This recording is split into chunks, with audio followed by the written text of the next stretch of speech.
여러분 반갑습니다. 오늘도 루이스 벌커프 조직 시간 함께 하신 여러분 진심으로 환영합니다. 이 시간 함께 주기도문 하시고 오늘 공부를 시작하도록 하겠습니다. 하늘에 계신 우리 아버지여, 이름이 거룩히 여김을 받으시오며 나라의 마옵시며 뜻이 하늘에서 이룬 것 같이 땅에서도 이루어지이다. 오늘날 우리에게 일용할 양식을 주옵시고 우리가 우리에게 죄 지은 자를 사하여 준 것 같이 우리의 죄를 사하여 주옵시고 우리를 시험에 들지 말게 하옵시고 다만 에게서 구하옵소서. 대개 나라와 권세 영광이 아버지께 영원히 있사옵나이다. 아멘. 오늘은 지난 시간에 성화와 관련되어서 성화의 조성자와 수단, 성화와 구원의 순서, 이생에 있어서의 불완전한 성화, 이러한 부분들을 공부하였습니다.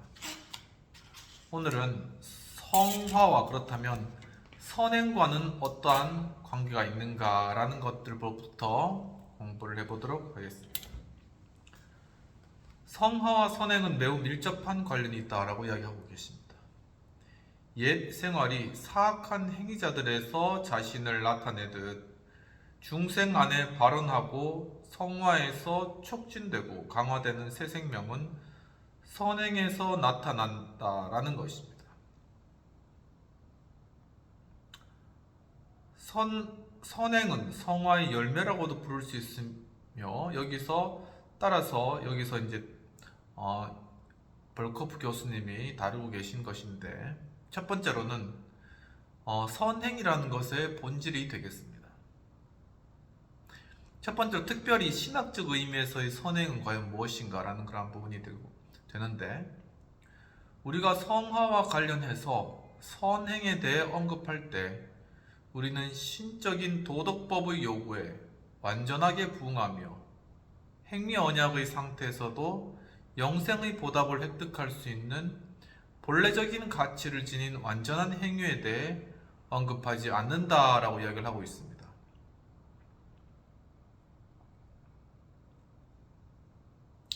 그러니까 선행을 우리가 이야기할 때 어떤 완벽한 선행을 이야기하는 건 아니라는 것이죠. 우리가 언급하는 행위란 중생하지 않은 자들의 행동과는 도덕적인 성격상 본질적으로 다르며 이 행위가 발언하는 원리처럼 새롭고 거룩한 본성의 표현들로서의 행위들이라는 것입니다. 그러니까 칭의 이후에 그리스도인이 된 자들의 행위, 이것의 근원은 어떻게 보면 성령님이시고, 그렇기 때문에 일반적인 도덕적 어떤 수준의 어떤 선행과 이야기하는 그러한 어떤 레벨, 차원이 조금 다르다라는 것을 이야기하는 것이죠.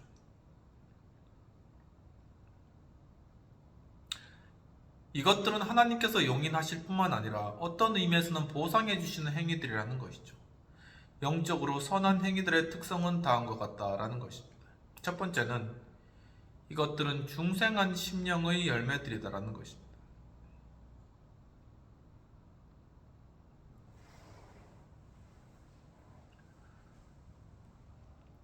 중생한 이후에 이제 그 영혼이 열매로서 갖지게 되는 그러한 행위, 이것이 선행이다 라고 정의를 하는 것이죠. 중생 없이는 누구도 하나님께 순종할 성향을 가질 수 없고, 요구되는 동기, 즉 하나님을 영화롭게 하는 동기를 가질 수 없다라는 것이 전제가 된다는 것입니다. 두 번째는 이것들은 하나님의 율법에 외적으로 일치할 뿐만 아니라 하나님의 계시된 의지에 대한 자각적인 순종 안에서, 즉 이것들을 하나님께서 요구한다는 이유로 행해진다. 이것이 하나님께서 기뻐하시는 행위이기 때문에 한다라는 것이 이 행위의 목적이 된다는 것입니다. 이것들은 하나님에 대한 사랑의 원리, 하나님의 뜻을 행하고자 하는 의도에서 시작된다는 것이죠. 이것들의 목적이 무엇이든 최종적인 목표는 인간의 복락이 아니라 인생이 상상할 수 있는 가장 최고의 목표인 하나님의 영광이다라는 것입니다.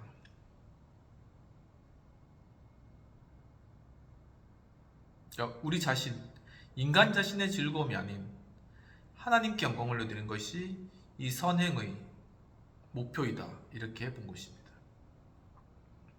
그렇다면 두 번째로 좀 더 일반적인 의미에서 선행은 무엇인가 라는 부분들인데, 선행이라는 용어는 위와 같이 엄격한 의미로 신학에서 사용되지만 중생하지 못한 사람들도 피상적인 의미로는 선하다고 말할 수 있는 행위를 수행할 수 있다는 것이 사실인 것이죠. 일반은총적으로 그렇게 선한 행위를 할 수도 있는 것이죠.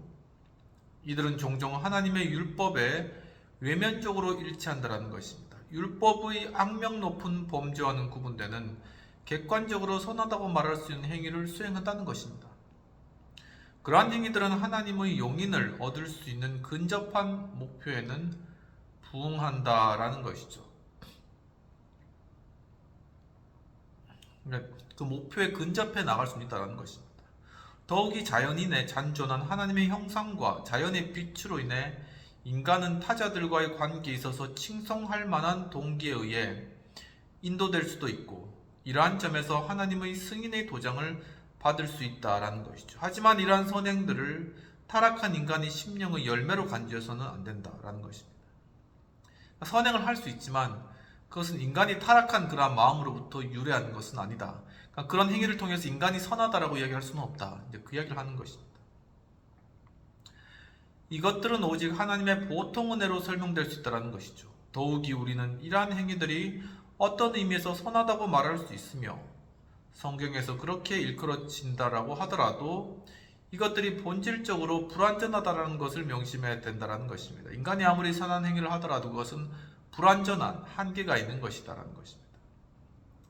중생하지 못한 자의 행위는 하나님에 대한 사랑이라는 영적인 뿌리를 가지고 있지 않다라는 것이죠.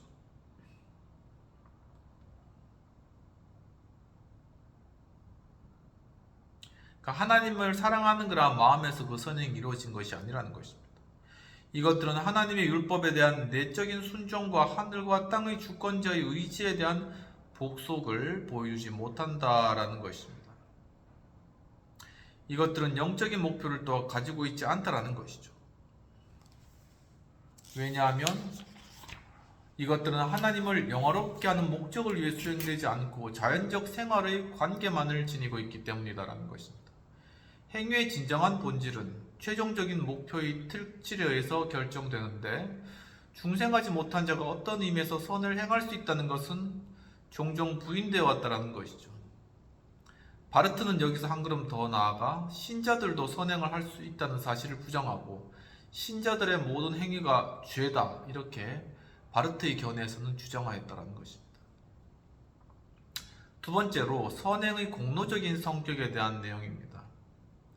초대교회에서도 선행에 일정한 공로를 부여하는 경향이 있었는데, 하지만 공로의 교리는 중세시대에 실질적으로 전개되었다는 거죠. 그러니까 인간이 어떤 공로를 통하여서 뭔가 하늘로부터의 상급을 받는다라는 그러한 교리가 되겠습니다. 종교개혁 시대는 이 교리가 로마 카톨릭 신학에 있어서 매우 현지했다는 것입니다. 실제 생활에 있어서는 우스꽝스러운 극단까지 추진되었는데, 종교개혁자들은 즉시 이 점에 있어서 로마 교회와 논쟁을 계시하였다는 것입니다. 인간의 어떤 공로를 통해 하나님 앞에 의롭다는 그러한 것에서 발현한 종교개혁 시대 로마 카톨릭의 수많은 그러한 선행 행위에 대한 어떤 정의들이나 그러한 부분들이 있어서 종교개혁자들이 그것을 논쟁하며 나섰다는 것이죠. 첫 번째, 이 점에 대한 로마 교회 입장입니다. 로마 교회는 지당한 공로와 적합한 공로로 이 공로를 행위를 구분한 것이죠. 전자는 본래적인 존귀와 가치를 지니는 반면 후자는 일종의 유사 공로로서 보상받기에 적합한 것을 나타낸다, 이렇게 정리하였습니다. 전자는 중생 이후에 신적 은혜의 조력에 의해 행해진 행위들에만 적용되며 하나님께 보상받기에 본질적으로 합당한 공로이다, 이렇게 봤고, 후자는 중생 이전의 선행적 은혜만으로도 인간이 발전시키거나 행할 수 있는 성향들이나 행위들에 적용되며 하나님께서 은혜를 그의 심령에 주입함으로써 행위자에게 보상하시는 것을 적합하게 하는 공로이다, 이렇게 정의하였다는 것입니다. 하지만 트렌트 공의회의 결정이 이 점에 있어서는 다소 불분명하므로 로마 교회의 정확한 입장을 추론하기는 사실 어려운 점이 있다는 것이고, 엄밀한 의미에서 선행을 수행할 수 있는 능력은 그리스도로 인해 죄인의 심령에 주입되는 은총으로부터 발휘된다는 것이죠. 그리고 그 후에 이러한 선행들이 구원과 영광의 공로를 세운다는 것, 즉 이를 정당하게 주장할 수 있는 권리를 인간에게 부여한다라는 것이 일반적인 통념이라는 것입니다. 즉 그리스도의 은총에 의해서 선을 행할 수 있는 능력이 주입되면 그 선을 인간이 행함으로 말미암아 인간의 공로로서 어떤 구원이나 어떤 상급을 받게 된다. 이런 논리주를 따르고 있다는 것입니다. 로마 교회는 여기서 더 나아가 신자들은 공덕의 행위를 할 수 있고 자신의 구원에 필요한 공덕보다 더 행할 수 있으며 따라서 선행을 축적함으로써 다른 사람들에게 혜택을 줄 수도 있다고 가르칩니다. 그러니까 이 자식이 많은 선행을 통하여서 연옥에 있는 부모를 구출해낼 수 있다, 이렇게 극단으로 가서 이제 그렇게까지 본 것이죠. 그래서 결국은 면죄부 판매까지 나온 것이고 그렇다는 것입니다. 두 번째, 이 점에 관한 과연 성경적 입장은 무엇인가라는 것이죠. 성경은 신자의 선행은 엄밀한 의미에서 공로적이 아니라고 명확하게 가르친다라는 것입니다. 신자가 선행을 했다고 해서 거기에 대해서 어떤 그 공로로 신자가 선해진다라거나 하는 것은 아니다라는 것이죠.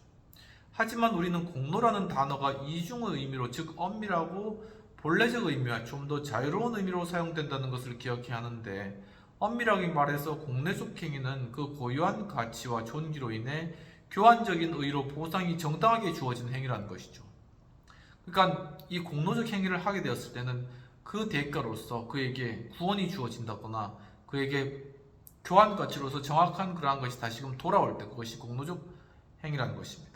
하지만 좀 더 자유롭게 말한다면 승인을 받을 만한 하고 어떤 방식으로든지 약속이나 계약 혹은 다른 방법에 의해서 보상될 수도 있는 행위가 때때로 공로적이라고 일컬어지기도 한다는 것입니다. 그러한 행위는 칭찬받을 만하며 하나님에 의해 보상받는다는 것이죠.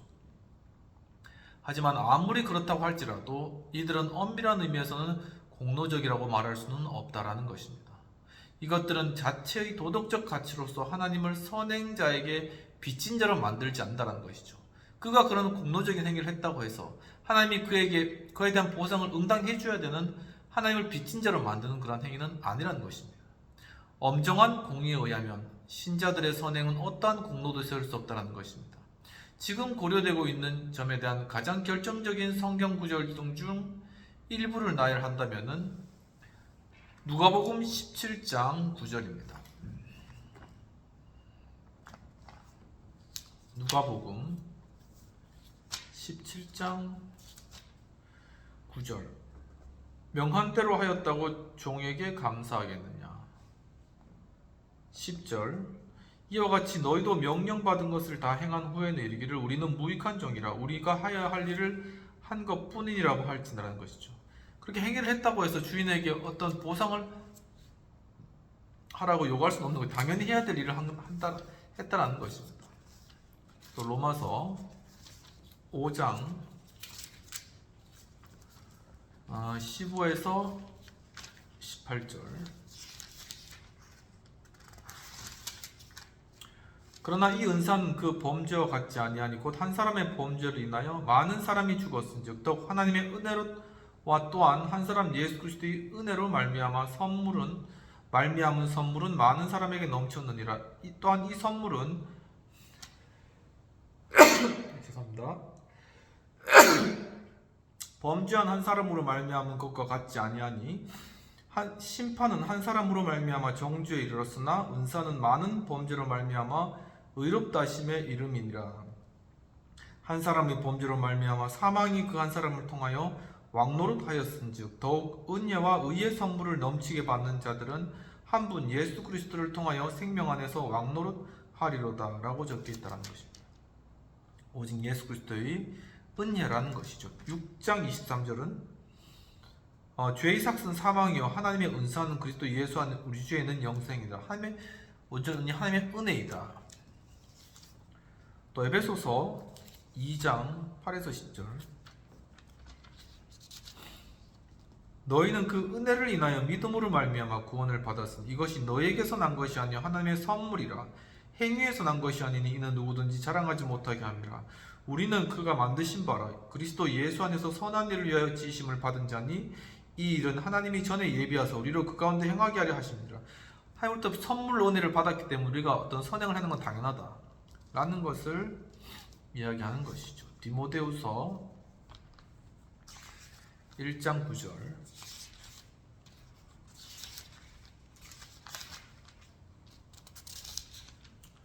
하나님이 우리를 구원하사 거룩하신 소명으로 부르심은 우리의 행위대로 하심이 아니요 오직 자기 뜻과 영원 전부터 그리스도 예수 안에서 우리에게 주신 은혜대로 하시는 것이라. 디도서 3장 5절. 모든 것이 다 은혜이고 행위가 아니라는 것을 강조하는 것입니다.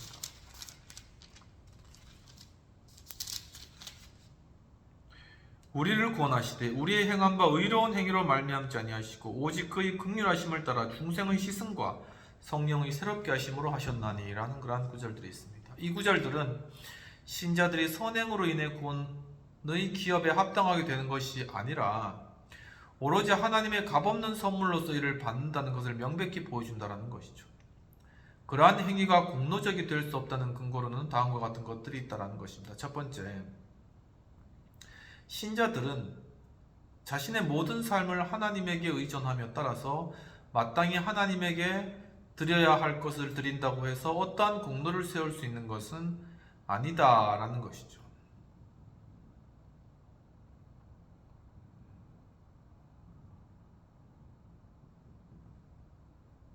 두 번째, 이들은 자력에 의해서가 아니라 오직 하나님께서 이들에게 날마다 부여하는 힘으로서만 선행을 할 수 있으며 바로 그러한 사실로 인해 이러한 행위에 대한 어떠한 칭찬도 기대할 수가 없다라는 것입니다.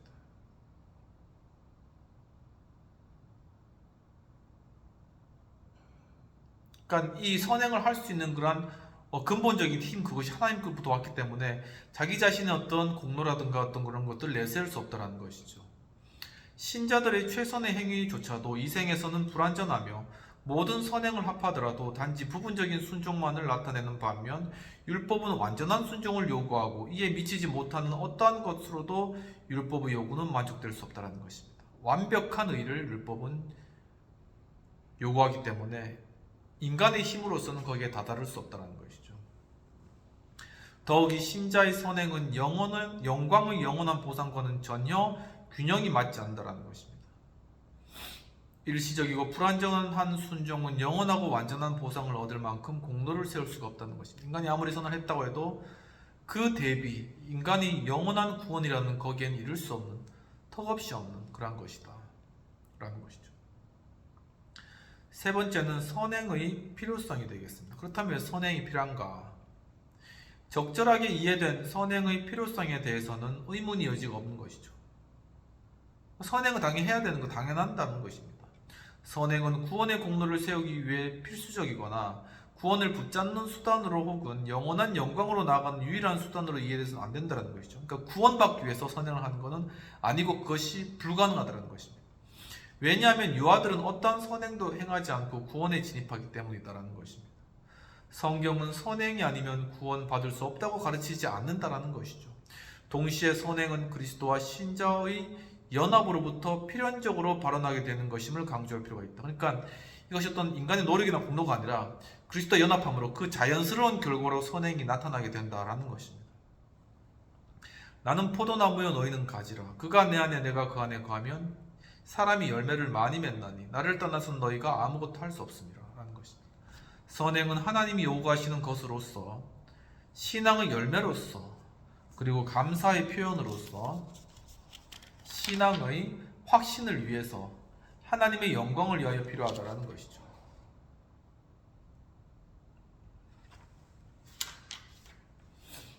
선행의 필요성은 그리스도께서 죄의 형벌을 감당하셨을 뿐만 아니라 율법의 적극적 요구를 성취하셨으므로 신자는 율법을 준수할 의무가 없다고 주장하는 율법 폐기론자들이나 오늘날에도 세대주의의 형태로 우리에게 여전히 남아있는 오류에 대항하기 위해 고수되어야 된다는 것입니다.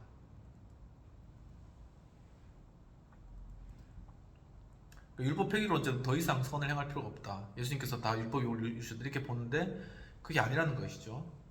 율법 폐기론자나 세대주의의 견해는 완전히 잘못된 것인데, 왜냐하면 그리스도의 사망으로 파기된 것은 형벌이 체계로서 그리고 구원의 방법으로서 율법에 불과하기 때문이다라는 것입니다. 율법에 대한 우리의 태도는 근본적으로 변화했지만 율법은 신자에게 항구적인 정당성을 지닌다라는 것이죠. 신자는 순종의 영인 성령을 받아 아무런 규제 없이도 율법에 기꺼이 순종한다는 것입니다. 이젠 자신의 힘이 아니라 성령의 도우심으로 말미암아 율법에 순종하게 되는 것까지 이룬다라는 것이죠.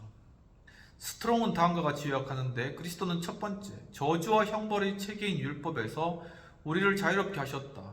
그리스도는 자신의 저주와 모든 형벌을 담당함으로써 이를 성취하셨다는 것입니다. 더 이상 저주와 형벌을 피하기 위해 선행을 한다, 이 개념으로부터 인간은 자유로울 수 있다는 것입니다. 두 번째, 구원의 방법으로서의 율법에서 자유롭게 하셨다. 즉, 그리스도는 순종과 자신의 공로를 통해 이를 성취하셨다.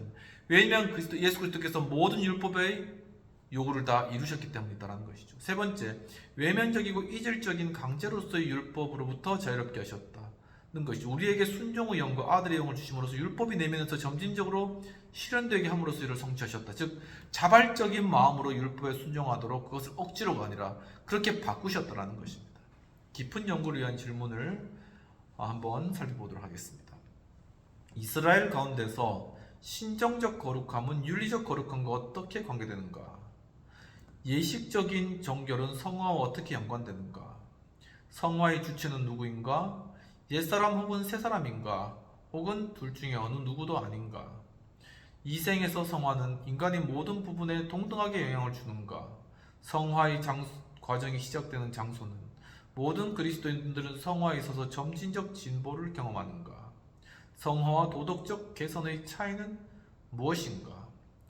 성화가 이 생에서 결코 완성될 수 없다는 사실은 필연적으로 연옥론 혹은 사망 이후 성화가 지속된다는 가르침으로 인도하는가? 웨슬리는 전적 성화를 어떻게 인식했는가? 바르트는 윤리적 특질로서 거룩함을 신자에게 귀속시켰는가?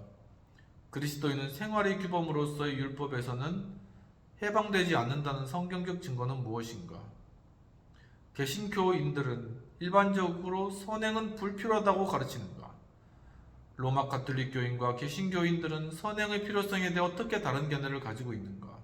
선행은 구원에 필수적이라고 아무 제한 없이 말하는 것이 합당한가? 만일 모든 그리스도인이 영생을 상속한다면 그들의 선행이 보상의 기준이 된다는 것은 어떤 의미인가?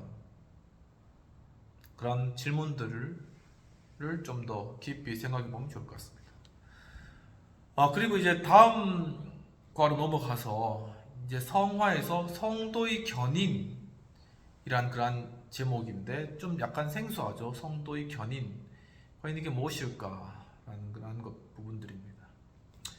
A. 성도의 견인론의 역사를 살펴보도록 하겠습니다. 성도의 견인은 하나님께서 중생시키며 은혜의 직분으로 유효하게 부르신 사람들이 그 신분에서 완전히 혹은 궁극적으로 타락하지 않고 은혜의 신분에서 끝까지 견디어내어 영원히 구원받게 될 것이라는 교리이다라는 것입니다. 이 교리는 아우구스티누스에 의해 최초로 설파되었고, 하지만 아우구스티누스에게서는 이 교리가 위에서 서술된 것과 같은 형태를 지니고 있지는 않다라는 것입니다. 그는 선택된 자가 결국 궁극적으로 타락하지 않을 것이라고 주장했지만, 동시에 새 생명과 진정한 신앙을 부여받은 자들 중 일부가 은혜로부터 완전히 타락하여 궁극적으로 영원한 저주를 받는 것은 가능한 일이라고 보았다는 것이죠. 그러니까 견인론이란 뭔가 하면은 그리스도를 믿고 주님의 자녀가 된 자들을 주님께서는 완전한 타락에 빠뜨리지 않고 천국에 이르기까지 끝까지 끌고 나가신다. 견인하신다. 견인차 알죠? 끝까지 끌고 나가신다라는 그런 의미입니다. 로마 교회는 자유의지론을 포함하는 반펠라기우스적 견해로 인해 성도의 견인론을 부인한다는 것입니다. 자신들의 견인을 인간의 불확실한 순종에 의존하게 했다는 것이죠. 그 결과적으로 이렇게 됐다는 것입니다. 종교개혁자들은 이 교리의 정당한 위치를 다시금 회복시켰는데, 하지만 루터 교회는 성도의 견인을 인간의 신앙의 지속적 활동에 의존하게 하고 진정한 신자들도 완전히 은혜로부터 타락할 수 있다고 주장함으로써 이를 불확실하게 만들고 있다는 것입니다. 그러니까 장로교에서는 한 번 구원받은 자는 하나님께서 그를 천국을 이끌 때까지 완전한 타락에 이르지 않게 하시고 끝까지 끌고 나가신다 라는 것인데, 여기에 대해서 다른 예외 조항을 많이 넣은 것이 이 여러 다른 신학적 견해들이다 라고 보시면 될 것 같습니다. 칼빈주의적 교회만이 이 교리를 절대적인 확신으로 부여할 수 있는 형태로 주장하는데, 도르트 신조는 하나님의 자녀의 약점과 실패를 다수 열거한 후 이렇게 선언한다는 것입니다. 하지만 풍성한 자비를 지닌 하나님의 선택이라는 불변의 목적에 따라 중주에 있어서도 자신의 백성에게서 성령을 거두지 않으시며 양자됨의 은혜를 상실하고 칭의의 신분을 상실하며 죽음에 이르는 죄 혹은 성령을 거역하는 죄를 범하도록 방임하지 않는다라는 것이죠. 또 하나님은 이들이 완전히 유기되거나 영원한 파멸에 빠지도록 허용하시지 않는다라는 것입니다. 알미니우스자들은 이러한 견해를 거부하고 신자의 견인을 신앙하고자 하는 의지와 선행에 의존하도록 했다는 것이죠. 즉 알미니우스자들은 뭔가 인간의 의지가 그래도 있어야지, 그래야지 이 구원을 계속 유지할 수 있다라고 인간의 선행에 의존하겠다는 것입니다. 알미니우스 자신은 이러한 극단을 회피했지만 그의 추종자들은 신인 협동소를 그 모든 결과들과 함께 주장하기를 주저하지 않았다는 것이죠. 웨슬리적 알미니우스주의자들은 많은 소종파들이 그렇듯이 다른 사람들의 입장을 추종한다는 것입니다. 개혁파 칼빈주의 교회만이 실제적으로 그리스도인이 은혜의 신분에서 완전히 타락할 수 있으며 궁극적으로 버림을 받게 되는가 하는 질문에 대해 부정적인 답변을 해줄 수 있는 유일한 교회이다 라는 것입니다. 견인의 교리의 진술까지만 보도록 하겠습니다. 견인의 교리는 성도의 견인이라는 용어가 오해를 일으킬 수 있는 소지가 있으므로 조심스럽게 진술되어야 한다는 것입니다. 이 교리는 아우구스티누스의 견해처럼 우선 선택된 자가 궁극적으로 구원받게 될 것이라는 교리에 불과한 것이 아니라는 것을 주목할 필요가 있다는 것입니다. 이 교리는 하나님에 의해 중생하고 은혜의 신분으로 유효한 부르심을 받은 사람들이 비록 때때로 악에 정복당하기도 하고 죄에 빠지기도 하지만 결코 그 신분에서 완전히 타락하여 영원한 구원을 획득하지 못하게 되는 일은 없다는 것을 가르친다라는 것이죠. 중생의 생명과 성화의 과정에 있어서 중생에서 발현된 성향들은 결코 전적으로 폐기될 수 없다는 것입니다. 더욱이 우리는 이러한 견인이 신자의 본래적인 자산 혹은 인간으로 하여금 구원의 길에 견인할 수 있게 하는 인간의 지속적인 활동이라는 오해를 불식시켜야 한다는 거예요. 이건 인간의 활동이 아니라 신적인 그러한 어떤 영향력이라는 것입니다. 그렇기 때문에 이것은 결코 실패할 수가 없고 끝까지 인도한다는 것이죠. 스트롱의 견인을 그리스도인 편에서의 신앙과 선행의 자발적인 지속, 이렇게 신적인 측면에서 볼 때는 우리가 성화라고 부르는 영적인 진보의 인간적 측면으로 언급하는데, 이는 견인이 인간에게 의존한다는 인상을 주기 쉽다라는 것입니다. 하지만 개혁파는 성화와 같이 성도의 견인도 인간이 협력한다고 믿고 있지만 성도의 견인을 우선적으로 신자의 활동이나 성향이라고 규정하지는 않는다는 것입니다. 이들은 신자가 홀로 남아있다면 타락해 버릴 것이라는 사실을 강조한다는 것입니다. 엄밀히 말해 견인하는 분은 인간이 아니라 하나님이시라는 것이죠. 견인은 심령 안에 시작된 신적 은혜의 사역이 지속되고 완성에 이르게 하는 신자 안에서의 성령의 지속적 사역이라고 정의될 수 있다는, 이 주체가 성령이시라는 것이죠. 성령이 심령 안에서 이끌어 가신다는 것입니다.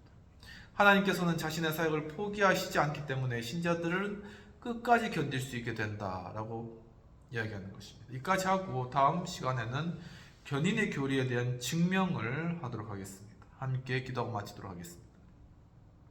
하나님 아버지, 오늘 또한 주님 선행의 그러한 의미들을 통하여서 우리가 어떤 공로를 얻기 위해 선행을 하는 것이 아니라 참 우리의 구원의 결과로서 정말 선행이 나타나게 되는 것임을 깨닫게 하시느라 감사합니다.